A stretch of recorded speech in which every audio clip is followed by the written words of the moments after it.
through the minutes on this? Yeah, we can go through that stuff, Yeah. that stuff first, and then maybe do the bids. Okay. So, I'll make a motion to accept as written. The minutes? Yeah. Yes. no, payroll, Minutes of May 5th. Second. All in favor? Aye.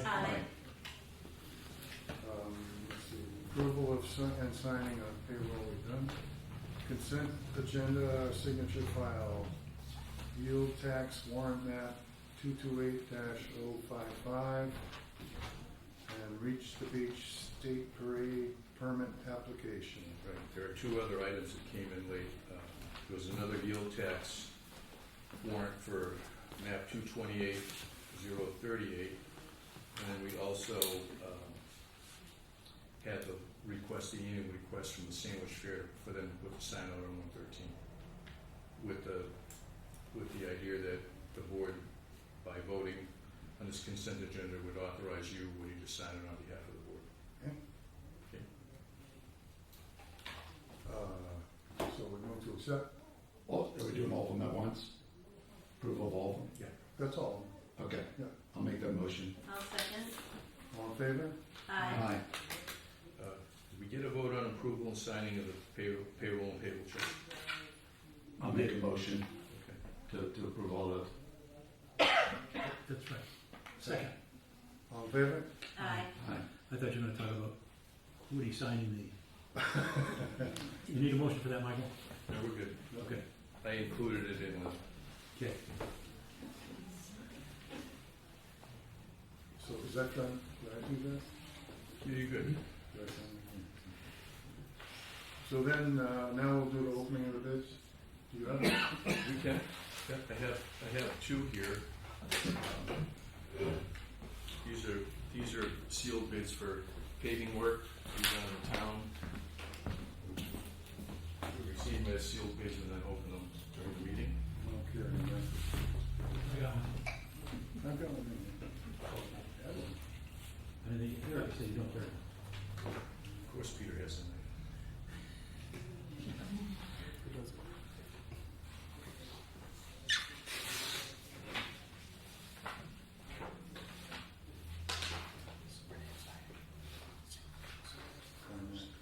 That's not a lie.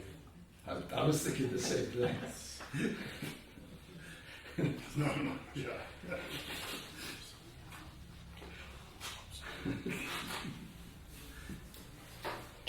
All right. Brian, paving. Bryant? Paving.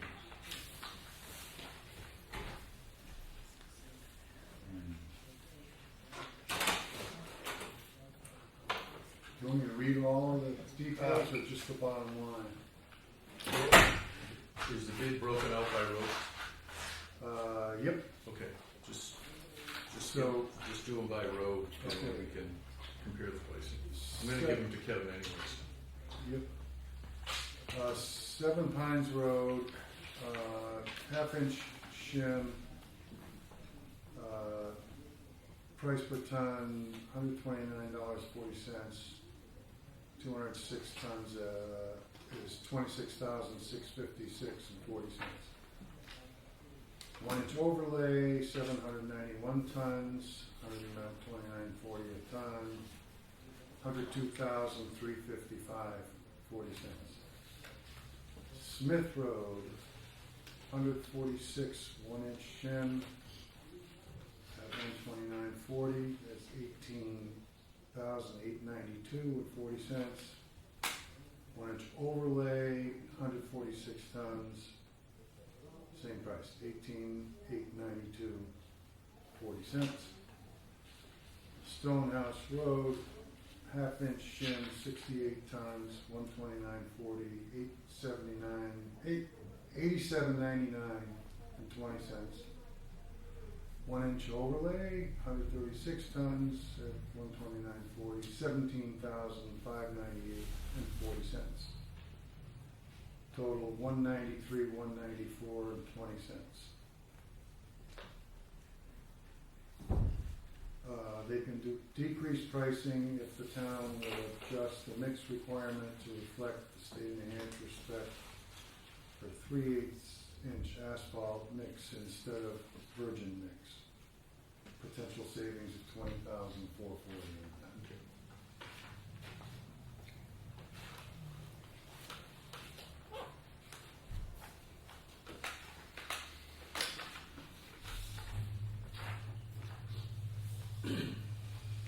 Okay. GMI. Did we print these request sheets? Because they're identical. It is. The price, that's great. All right, so 7 Pines Road, 210 tons at 97.50. It's 20,475.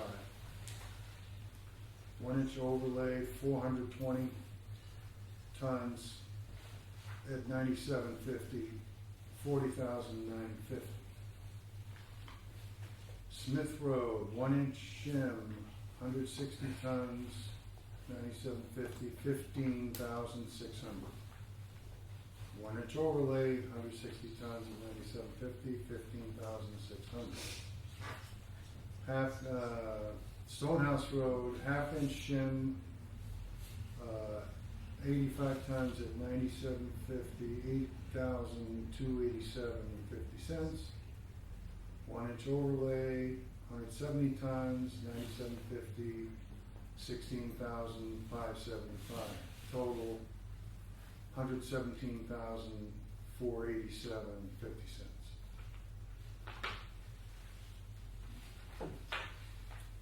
So, we send these to Kevin and authorize him to decide. Yeah, it would appear from the prices you quoted that GMI is the low bidder, but Yeah.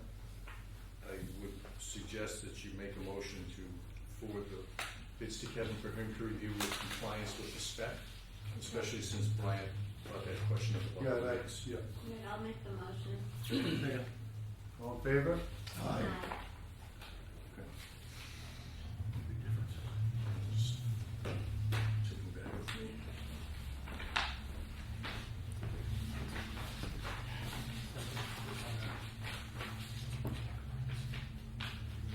I guess the model was structured as I wanted. Working. Very nice. Not in this section.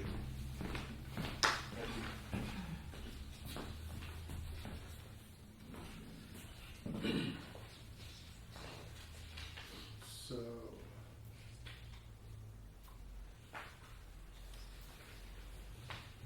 You go to Wendy? Wendy, yeah? Hello. You? How are you all?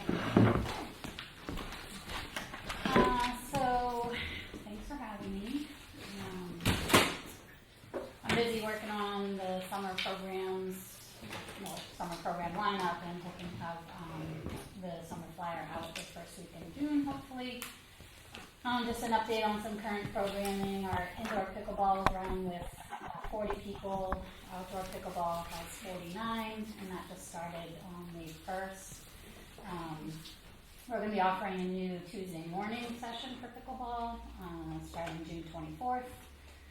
Strength and Balance ends this week, and we'll start a new session on June 4th for that. Basketball, all of our evening programs that are running at the Central School will be ending the first week in June.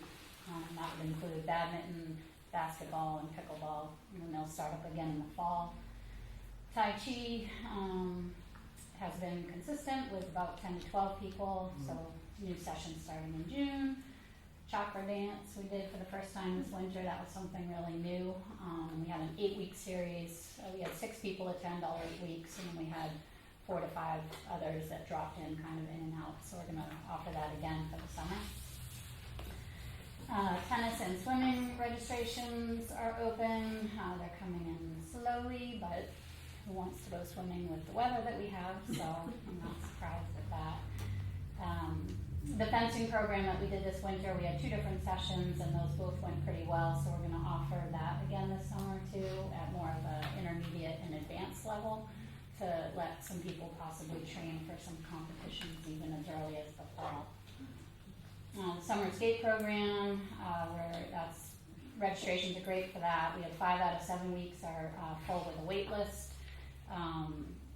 We have pretty much fully staffed. Just waiting for payroll paperwork to come in to make sure that they're signing on the dotted line. So we had a lot of applicants this year, which we haven't had in a couple of years, so that's really nice. Let's see. And our staff age range is nice this year too. We have some CITs in the 13, early 14 years, and then we've got counselors from 14 to up in their 20s. So it's a nice blend of experience and ages. So. The beach attendant, we're actually fully staffed for the beach this year, which is great. We have 2 attendants, one of which is going to act as our swim instructor, and then we have a 3rd person who's going to be an assistant swim instructor, but also available to fill in for attendance when there's any gaps in the schedule. We had some trees taken down this winter for safety over the road. That's all cleaned up. I put the fence back together this spring. Kevin's crew finished the stormwater management project in the fall, so I reseeded that area, and we also purchased some shrubs to plant up near the parking to try and help with the diversion. And then, let's see, I think I mentioned in January we are looking possibly to get some sections of old fire hose to put across the road, on dirt road, again, just trying to help that water wash off to the sides instead of coming barreling down the driveway, and used to ultimately wash the beach out, but with the new berm that hasn't happened yet. So the raft is in, and we're hoping to put swim lines in on Thursday, weather permitting. We've sold about 60 beach passes so far, and the police department received a grant for like a loaner life jacket program. So we're contemplating with my board to have those available for non-swimmers at the beach, but we're just going to look into any liability issues with that. So we're going to contact Primex to find out about that. Michael's wearing one of our new sweatshirts, so we do have a small stand downstairs with we have two sweatshirt what's that? 2 sweatshirt options and 2 t-shirt options and 2 hat options. So lastly, Nate Fuller is busy getting the details for the summer concert series together. I believe we have our lineup is full, and they're scheduled to start on July 3rd, running through I think August 14th on Thursdays from 6 to 7:30. So we are still looking for a food truck, so if anybody knows of a food truck and wants to send ideas, I'd be happy to take them. And that's it. Any questions? I didn't hear about juggling. Juggling, when it was very lightly attended, but those that were here had fun. Oh, I thought there'd be a crowd. I kind of did too, but we might bring them in for the summer program. So Great job that your positions are all filled already. That's great. Yeah. it's been a hot minute since that. Exactly, yeah. Swim instructors are hard to come What's that? by. Swim instructors are hard to come by. Yeah, I've had the same one for 8 years, you know, so she's great, but she's mentoring our new one, and then she's expanding on her own and with Plymouth Park and Rec. So Nice, yeah. thank you. Are we allowed to ask questions? At the discretion of the board. It's just a pickleball question. Is the pickleball, the outside pickleball, are you playing on are the courts lined at the school now? I think they are. Okay. And I think you said you had sounded like quite a few people. Are they divided into levels, or does everybody just Yep. mix in? No, so Julie and Dave, who coordinate it, have a really well-run system for it. So it's beginners to advanced, and they like in the winter we have just 2 courts, so they have one kind of for the beginner and the novice, and then the other court is for the more intermediate and advanced. So with the 4 courts, they can break that out a little better. So yeah. So And are you limiting it to a certain amount of people? right now we have it capped at 50, but then as the summer progresses, so we take 50 people. I don't remember exactly how many people on the 4 courts they can handle. So we use an app called Team Reach, Oh, yeah. so that people can sign up. Oh, I'm available on the 15th, but not on the 23rd. So that allows us to actually register more people, and then we can bring in more people over time. So I think last year we had like 60 people on the list. Great, Yeah. okay, perfect, thank you. Do you know the code for the Holderness Martini? Well, you have to register and pay before you can have a card. Okay. So that's how that works. So it's $10 for the whole season for any, so it's $10 for the indoor fall, $10 for indoor winter, and then $10 for the summer. Okay, great. Excuse me, Wendy. Hi. Are there any future plans to hold regular CPR, AED, and choking classes like you've had in the past? I try and offer them like 2 or 3 times a year, but the woman that I do it with was unavailable to do it for this spring, and then she doesn't usually offer it in the summer, so we'll offer it again in the fall and winter.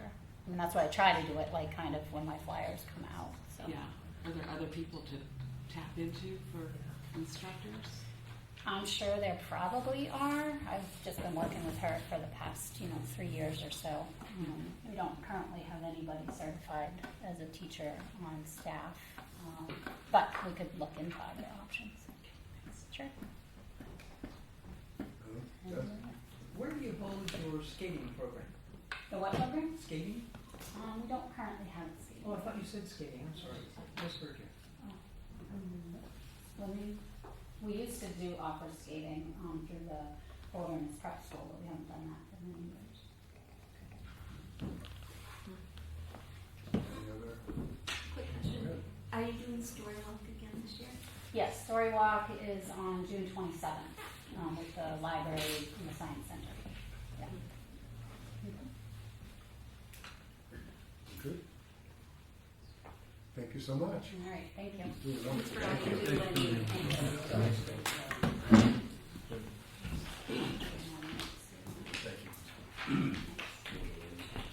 Appreciate it.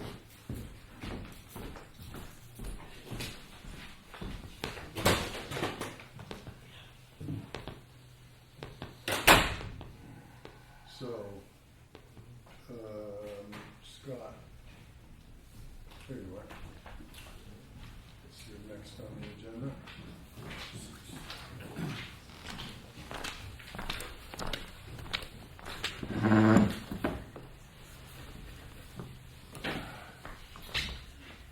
I've come asked to speak to the board to get a clarification on Huffings Hill Road. I've been here multiple times, and I've got multiple answers. But I presented Michael today with some documentation that states that it is a Class 6 road, where the town council had said it was not a Class 6 road of recent, and I'm just looking to get some clarification. I've got also some people from the road here that would also like to get some clarification on this matter. I haven't seen what came into that. I made copies for everybody. The state is saying that it is a classic road? So I will share what I know to be the case, and we can, because it seems a little bit contradict a little bit with what Mr. Fields has said. As I understand it, the upper portion of the road is a discontinued Class 6 road. I think it was back in 2019, if I remember from the stuff we supplied you. You would ask for us to look into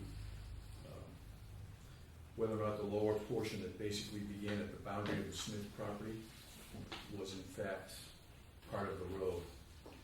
We were not able to adequately determine that it was, and as a result, we had counsel inform you that it was unclear to us whether or not it was actually part of the original road, and that we weren't going to be able to pursue it any further than we had. So that's, I guess, a slightly different interpretation. To my knowledge, nothing's changed, but if the board wants me to try to look into it a little bit further, I can. I'm not exactly sure We'll find out, but it's been, 6 years now, Scott? I think we sent that information to you in 2019, if I remember correctly. I can go back and revisit it and see if there's something else that, Well, I also presented you with this document. right, It's it was a road liability release that I had to sign to get a building permit on that road. that's correct, which would be the standard format for building on a Class 6 road. Yeah. Right. So, class 6 is what that states. Yeah. So, but I've been told it is and it isn't. I'm just looking for clarification what the road actually is. Can I ask a question? Sure. Who told you it wasn't a Class 6 road? That's what, That's what the lawyers were saying. I don't think that other says that. No, we have the letter. The 2019 letter is the one you're referring to, Scott? I don't think that letter says that. It's my recollection. I think the issue at the time was, I was on the board in 2003, so I can't speak to this. But I think all of us were on the board in 2019 when this other letter, my understanding was the issue at that time was whether the public portion of the road continues all the way across the Smith property down to 175. So I think it was a limited issue. I don't think the issue was whether the entire road was a Class 6 road. Is that correct, Michael? That's my understanding of what I was trying to figure out. Okay. So if you looked at the map, it said discontinued, and then it stopped. It didn't go all the way down to 175. It stopped right at the Smith boundary, and that's what I spent a number of months trying to determine by looking through records. I went down to the state archives, went a bunch of different places trying to find something that would give us some clarification. I was never able to find it. I did get a chance to look through the file I had today, but as I recall, in contacting Mr. Smith, he indicated that there was some type of verbal agreement with the select board at the time, which of course we weren't able to verify, for limited access, but never any granting of, any taking or granting of the board for that lower portion of the road. And that's as far as we were able to get. So, May I ask a question for my clarification? Didn't we learn recently that if it hasn't been used in X number of years, like it's really a moot point? well, yes, when you get into talking about roads, if you discontinue a road subject to gates and bars, it's still considered a town road, and I believe that was the case with Huckins Hill. Again, this is all done long before I got here. In that case, and this is why Mr. Fields received his letter, in order to build on that road, 3 things would have to happen.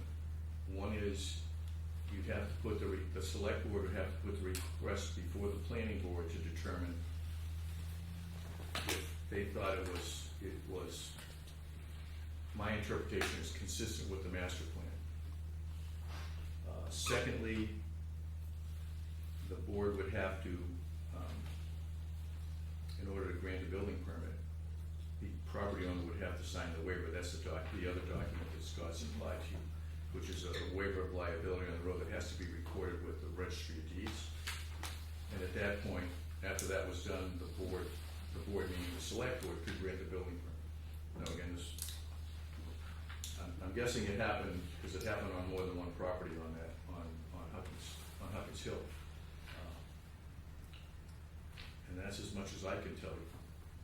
I might add something from a very loose memory, and I have to be careful here, so you all know, I was a former owner on that road.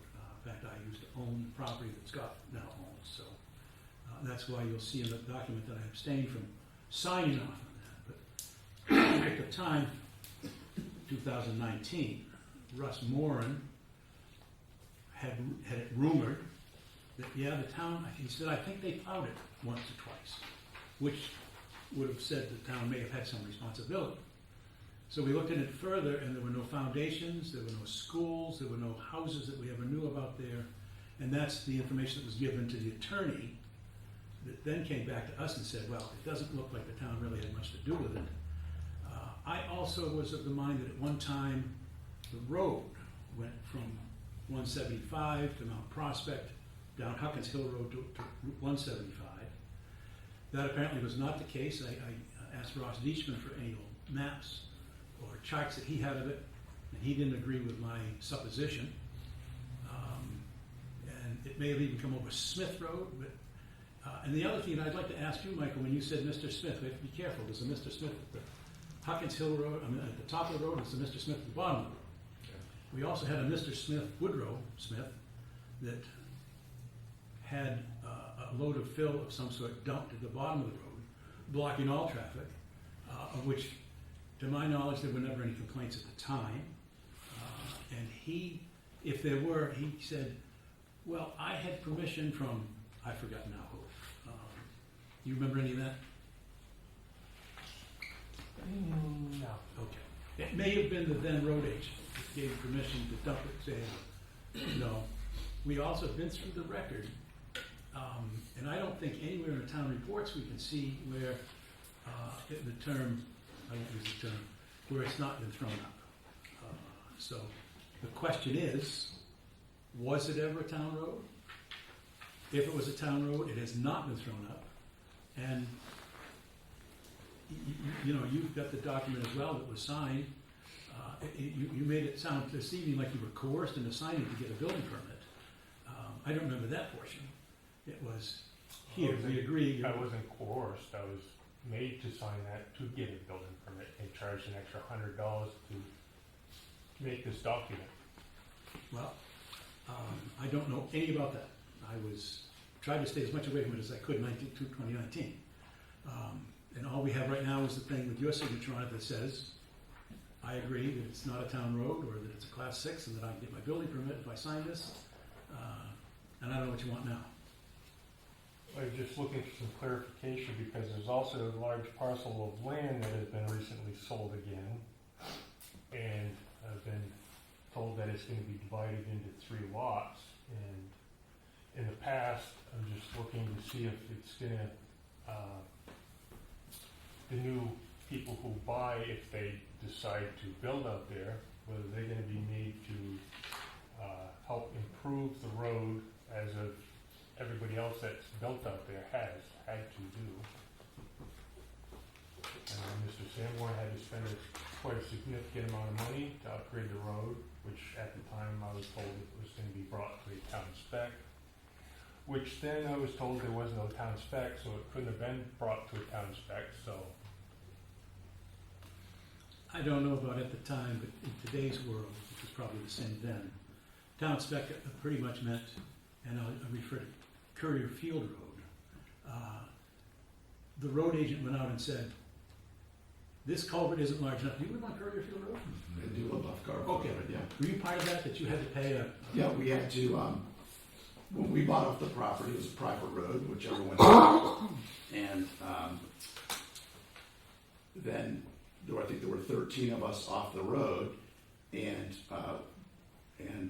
we all chipped in a certain amount of money because the road agent said that he would support it becoming a town road by town vote at the town meeting if we finished off the cul-de-sac to town specs, the 90 feet. So we all put in money to pave to do it. But that was a private road. That wasn't a class 6 road, so it's a little different situation.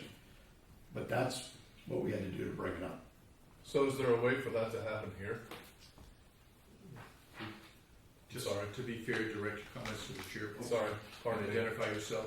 I'm Chad Buxton. I live on Hawkins Hill Road. I'm a neighbor of Scott's. Okay. I'm not sure we can do anything until there's a formal request to say there's a subdivision taking place. I haven't seen it on the planning board as yet. I think Michael can comment on that, I believe. Yeah, I have the minutes from May 6, 2024, the last time Mr. Fields was in asking about possible subdivision. And the notes reflect that the town administrator mentioned that the planning board would have some say in what can be done to the road as part of the subdivision review process. There are sections that deal with road construction within the subdivision regulations that would guide the discussion. And this is something that's happened in the last year or so. The select board approved a standard road spec that's been incorporated by reference in the subdivision regulations. So as part of the subdivision process, the issue of the construction of the road would be addressed. Now, in my experience anyway, one of the challenges you run into with this is the first person in sometimes shares what they may perceive as an unnecessary burden because they had to make improvements to the road to get to wherever their property was. We ran into this a lot when I was on the select board in Canterbury because we had a lot of development in the late 90s on Class 6 roads. So if there are any other improvements, these would be conditions that might be put in place as part of the subdivision hearing that the planning board would undertake. And then again, if permits are required to be obtained, someone wanted to get a building permit, we'd have to go through the process I outlined where if they presented the building permit, we'd have to go to the planning board. Planning board says, yeah, we're okay with it.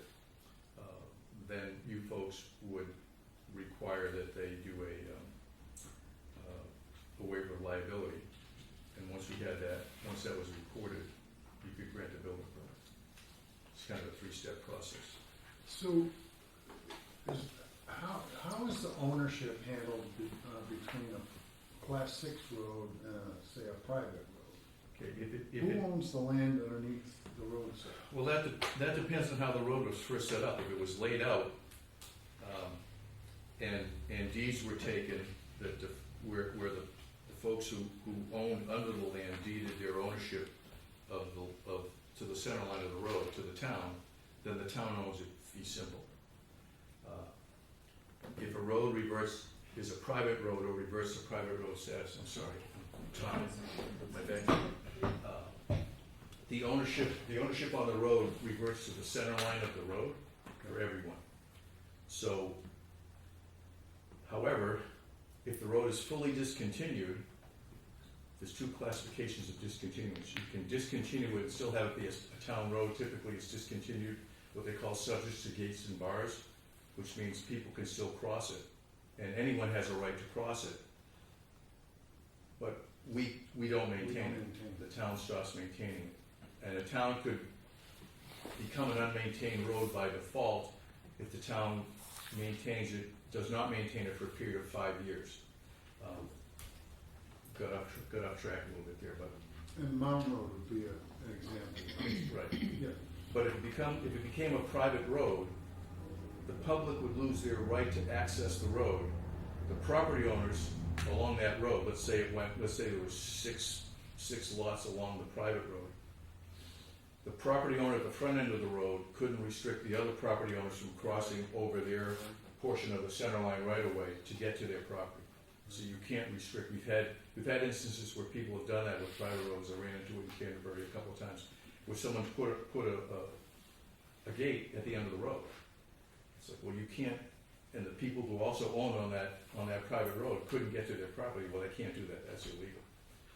If they leave it open, obviously, the general public could not go through it, but anyone that lived on that private road would have access across the other people's property to get to their lands. So can I ask a question? Yeah. To tie this together. So, Mr. Fields is talking about a potential subdivision off of a Class 6 road down the line. Mm-hmm. So what you're saying is that would have to first go to the planning board for subdivision approval, and then it would come back to this board if they approved it in a certain way. If they did the subdivision, they may put conditions on the subdivision. So it's up to the planning board for a subdivision issue. Yeah. So it wouldn't even approach this board until after that. Right. And if then the property owners then came in at some point with a building permit, we would see the building permit downstairs. It would have to come, compliance would have to bring it to you folks. You folks would have to say to the planning board, hey, so-and-so, I'm not gonna use Smith because there's too many Smiths, but Joe Francis wants to build on this lot that was subdivided on that road. Are you planning board okay with that? And if they are, If I may, yes, sir. for clarification, this board has to ask the opinion of the planning board. Right. We do not have to accept their opinion regardless of what it is. Good point. We probably would accept their opinion, just guess, but we do not have to. All I'm saying is, any role that this board has is after any action by the planning board. So Mr. Fields is coming to us today asking, but I think, correct me if I'm wrong, Scott, the question you're asking is really a planning board question down the line if whoever this new owner is decides that they want to try and subdivide their property. Yeah. Okay. And just to summarize, we're all on the same page. It's a class 6 road. No? Well, We don't know that. to the That's the line, problem. Well, to the line of the Smith property, as I understand it, that is the case. Yeah. I'm not sure how it ever became Yeah. that way, but that's the case as I understand it. Yeah. and the town has not maintained it for more than 5 years. Ever, So by no. default, doesn't it become a class 6 Well, road? the 2019 letter, 5 years ago, now 6 years ago, almost, 6 years ago in June, the issue was whether the public portion of the road continues all the way across the Smith property to 175. That was the issue. That wasn't an issue of whether it was a class 6 road, that had already been determined. Right, Did it continue correct. across the Smith property down to 175? All the way, yep. And I believe that the letter that came from our attorney said the answer to that was no. You can't determine that it was. Is that correct? Well, what the final conclusion was, Yeah. because at this point, we had spent a fair amount of time trying to figure this out. And if you read the last sentence that, the last paragraph there on the page, it said, the last sentence, only a court continues over. Only a court can make the determination regarding the legal status of the road, because all of the ways in which a road could have been established apparently were not followed in this instance. And this means some sort of court process would be required in any case to obtain the results you're seeking. And then the final part of the letter said, as a result, the board does not believe the potential benefit to be gained by pursuing this matter would justify the resources required. And that was the, I mean, there's obviously more, it's a page and a half long, but that's the gist of it.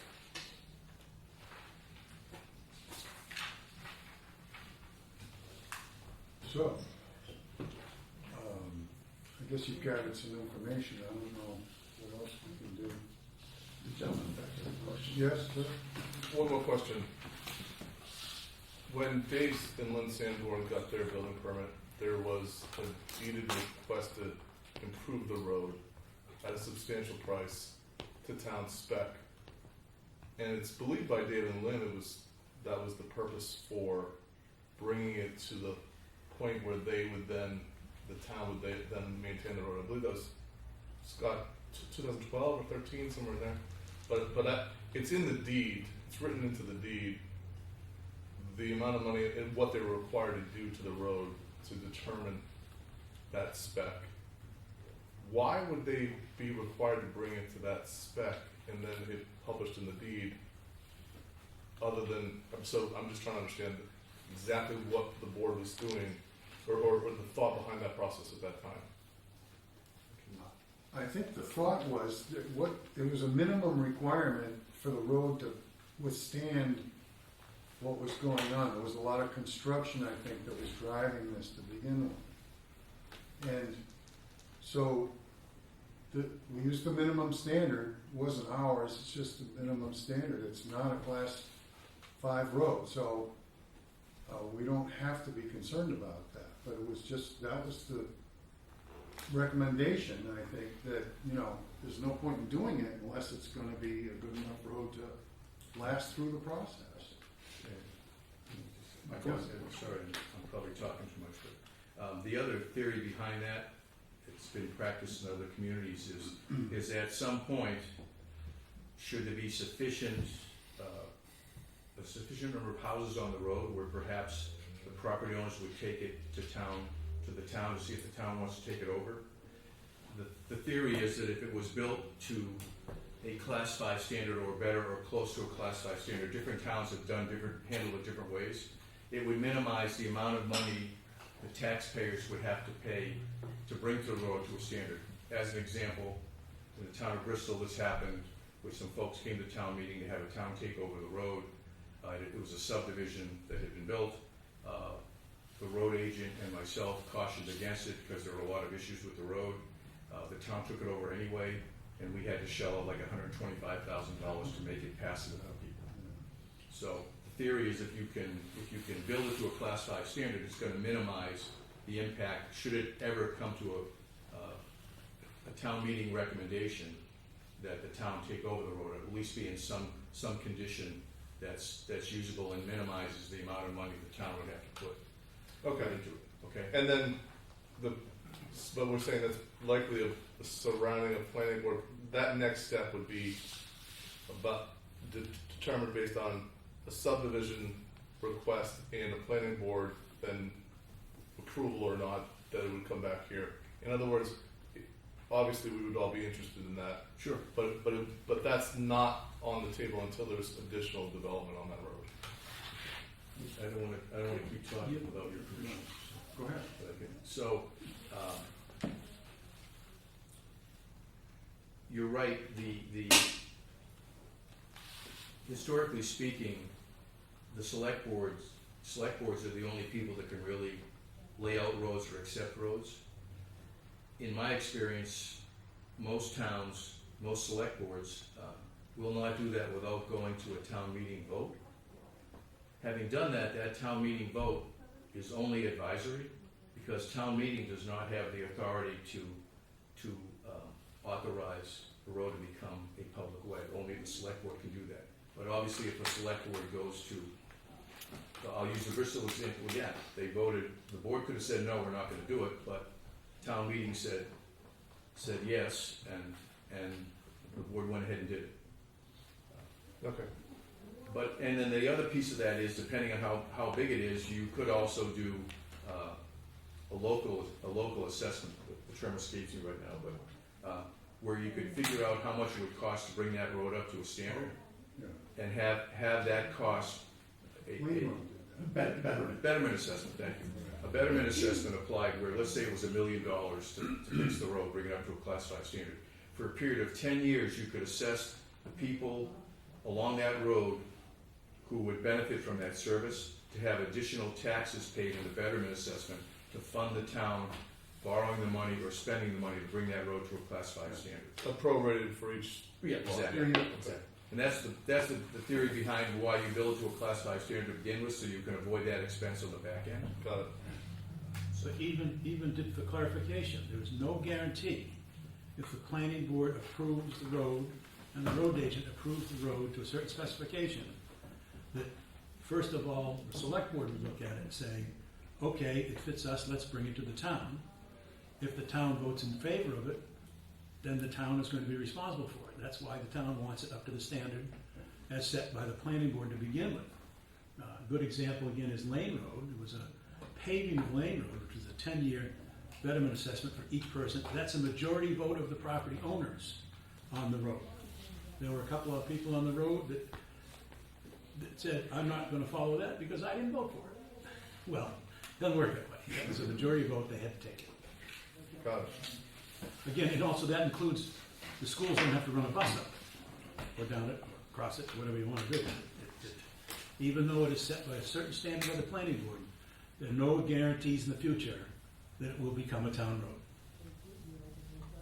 All we can do is try. Yeah.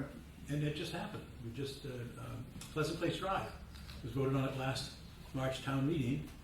If the town would take it over, if it meets a certain standard, and now it's up to the property owner, the developer, to do borings, to come in and show the road agent what the borings show, what's under the road. It isn't just what's on the surface. It's, Sure. I mean, it's typical when you clear a lot, you bury the stumps. And that works for a few years till the stumps rot, all of a sudden the road's got a hole. But I'm going too far. Go ahead. So, are we good? Okay, I believe so. thank you for coming in. Thank you. Thank you. Thank you.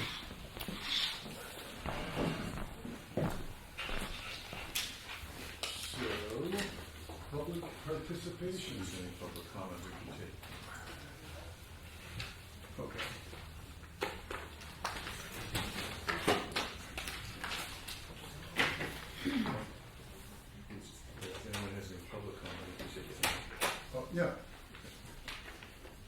Anybody have anything they want to bring up or comment on or sing? I have something.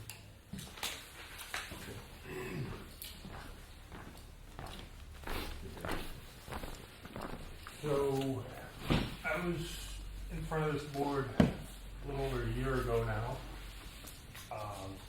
There's something that had come up to me in a town handbook that I was given as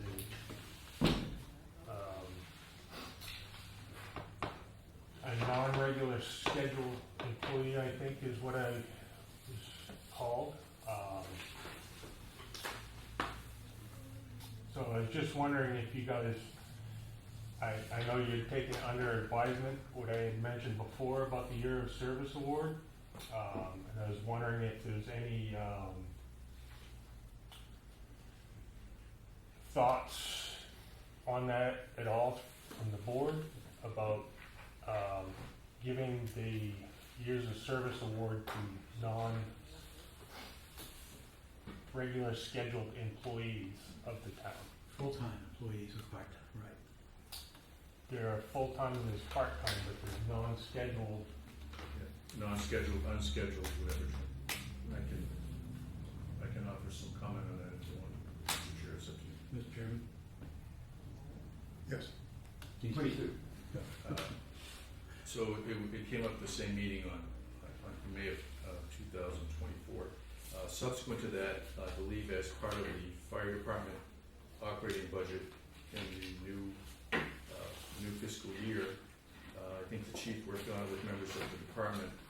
He's developed a schedule for a service award that's more specific to unscheduled employees or call firefighters. And the chief can provide more detail on that. But I know as part of his operating budget, he did put money in. Yep. And did set up a set of parameters under which they could administer funds to employees based on, I think it's a combination of possibly years in service and number of calls attended and those types of things, but I don't have the specifics in front of me, so I can't address it in great detail. So is that awarded by the wards or by us? Or? It's built within a set of parameters that Yep. were defined by the chief and I believe members of the executive committee. I don't remember all the specifics, but I recall seeing it in the fire department's operating budget because I asked the chief about it when he submitted the operating budget for consideration. So there is some formula in there that will reward call firefighters for their participation. And who's going to establish the parameters? I think they already established within the department, but I can confirm that if you want. So it sounds like it's in the works. So that's through the fire department itself. Yeah. In front of the board, seeing if the board was gonna add that into, because I'm against the fire department having the fund to show appreciation for their own members. That comes out of our own budget. There are also other non-full-time or part-time employees of the town that work very hard for this town. And one of them maintains a lot of the mowing and stuff in town. Mm-hmm. And I just feel that appreciation for all employees, not just full-time and part-time, should be recognized from the board in some way. And this Year of Service Award, I believe, would be a way to recognize people for the years of service to this town. Well, that sounds like a bookkeeping entry to me, right? So we could look into it as was mentioned previously, the way it's laid out in the employee handbook is the way we currently operate it. If the board wanted We're to- funding it.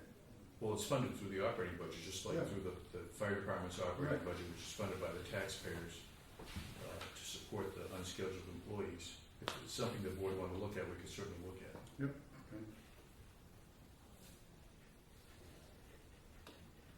Okay. Thank you.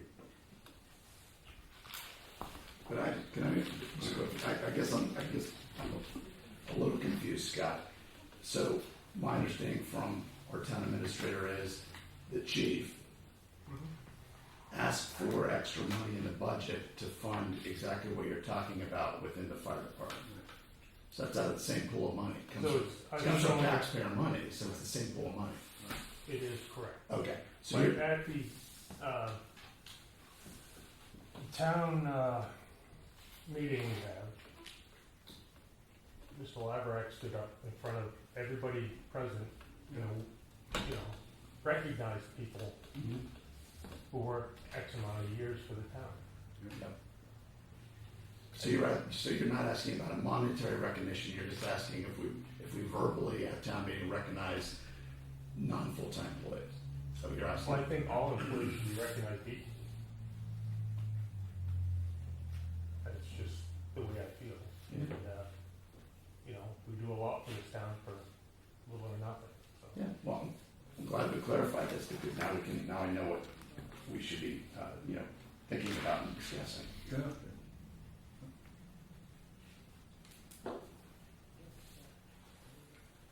Anybody else? Thank you. Thank you.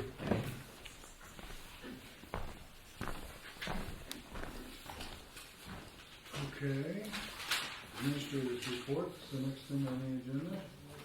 Okay,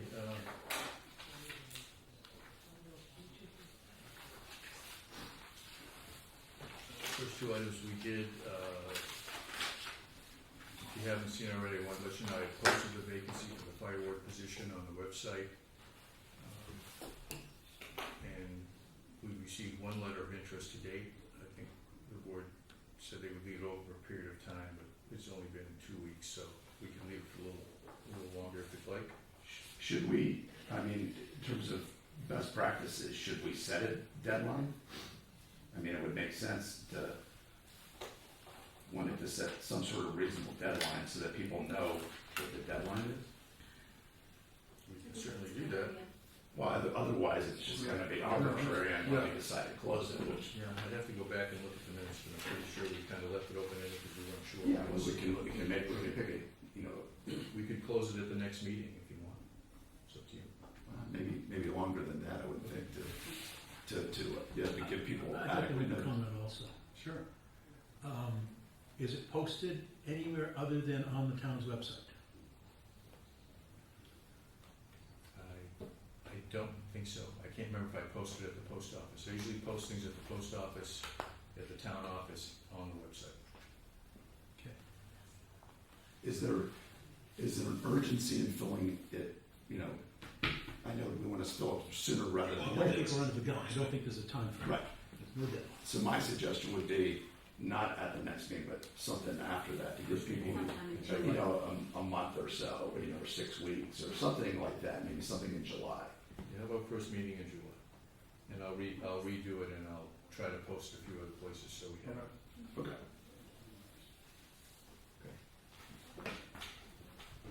So I'll consider that a motion in a second. Okay. An update on my conversations with Mr. Dunnell regarding the review of the draft easement that was on his existing property. I sent a suggested draft to council a couple of weeks ago. They sent a revised draft back to me. I reviewed it with Mr. Dunnell on Friday morning. He had a couple of questions about it. So I'm going to follow up. I'm just going to call council and walk through it with him. It would be somewhat detailed comments that Jacob had, and I want to make sure that I'll spend all day typing it. It would be a 5-minute phone conversation or me typing and correcting my typing for like a half an hour. So I'm going to follow up with that, and the goal would be to have something that I can give to you folks for your final approval, hopefully at one of the June meetings. Okay. Okay. As part of completing our work on the solar, conversation I had about having my back turned to a window. It's a North Shore Italian.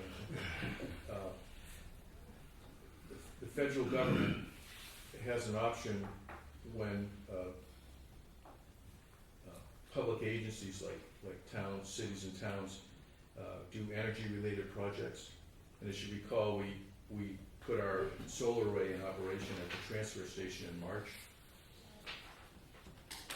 So I filed an initial submission to the Internal Revenue Service under a program called elective pay, where we may be eligible to receive a payment from the federal government should we meet all the criteria. But I submitted the registration a couple of weeks ago, and it's a rather lengthy process until we hear back from them.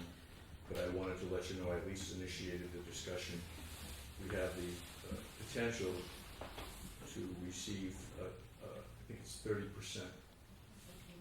So it'd be about $12,000 if we got the approval, and that would be a direct payment from the federal government.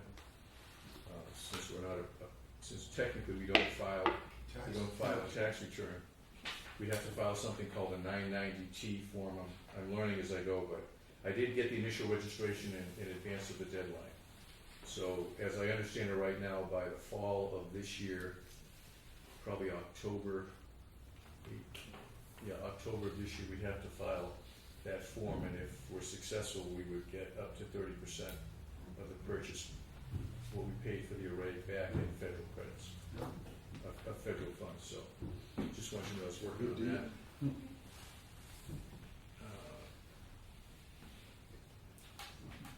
The community business meeting, I'm actually going to post that on the website either tonight or tomorrow morning.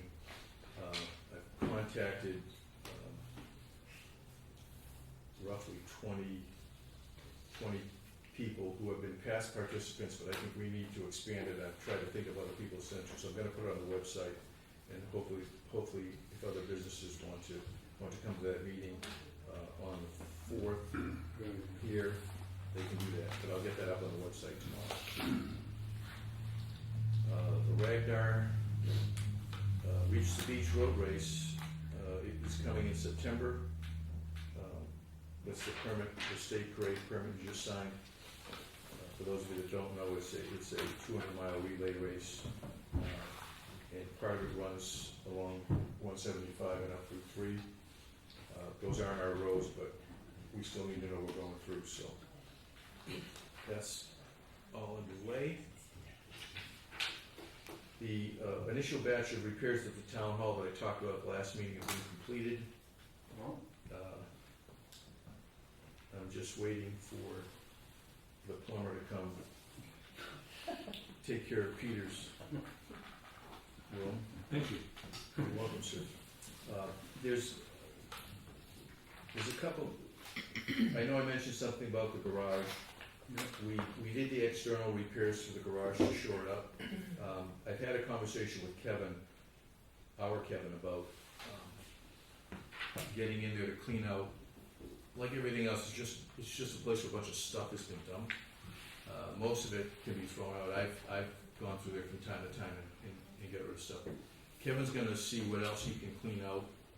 For example, the oil tank in there we don't use anymore. He can take that to the transfer station and use it to store more waste oil. So there's a lot of stuff in there we could probably repurpose, which we're going to do. And we're going to talk about maybe stripping the inside paneling down to the studs and see what it might take to sort of clean it all up and repurpose it, because it's valuable storage space. But we gotta get it cleaned out first so we know what we're dealing with. So there's work ongoing on that. And I think I also mentioned at the last meeting that we're waiting on, supposed to have some additional responses to getting some landscaping work done around the building. I should have that by tomorrow, so hopefully we can get going on that and get the area around the outside of the building cleaned up. And the only other thing I can think of right now is just to give folks a heads up. Our new assessors are almost finished with the work they need to complete in order for us to generate an updated warrant so that tax bills can go out. We anticipate that they will go out the first week in June. As you know, they can't be due before July 1st, but if we get them out in that first week, folks will have 30 days to pay them. And since it is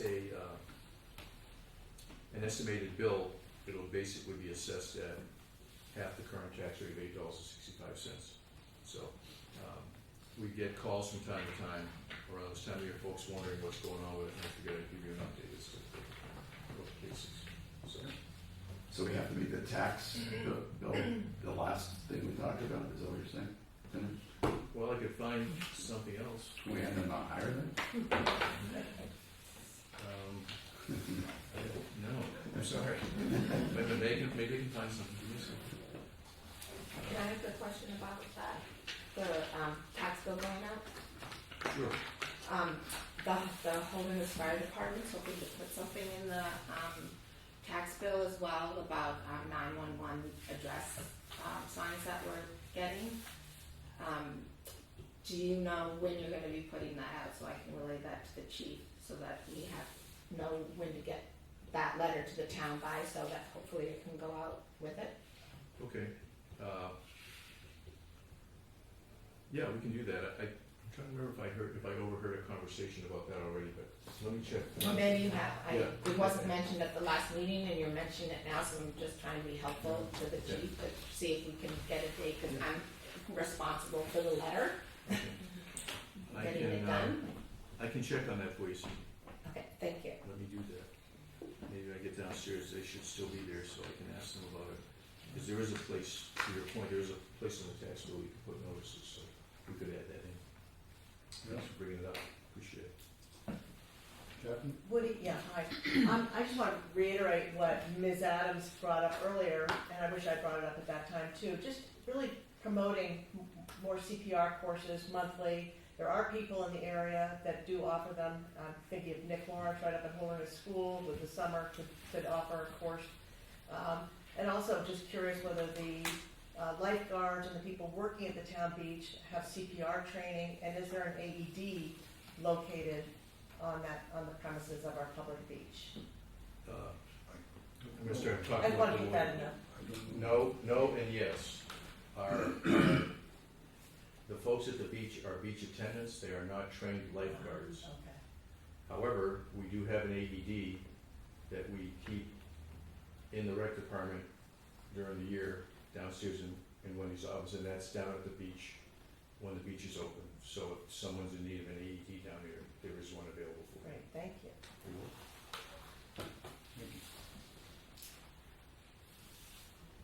Is there any other input? Anything else on the agenda? No, not public tonight? No. I'll move to adjourn then. Second? I'll second. In favor? Aye. Aye. Thank you. Thank you for coming all.